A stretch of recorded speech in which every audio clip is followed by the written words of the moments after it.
Hi everyone, how are you? Today I am going to show you how to make website chatbot using n8n only in 2 minutes.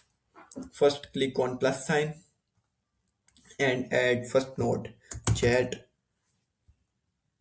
tiger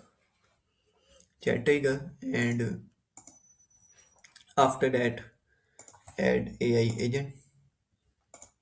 AI agent is the mind of this chatbot and add chat model open. I am using OpenAI chat model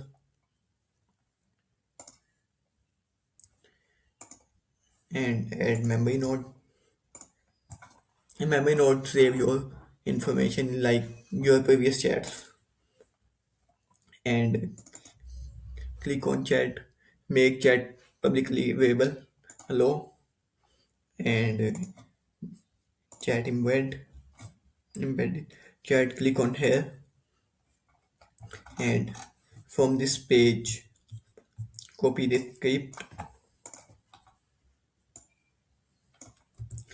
script, and enter this script into your website like I am using HTML right now.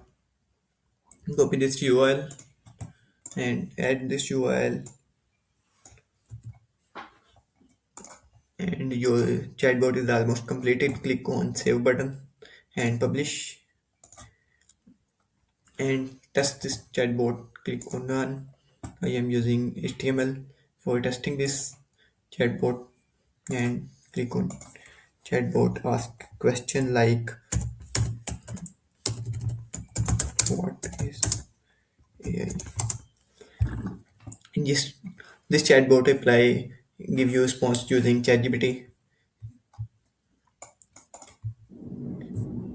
Your, your website chatbot is almost ready.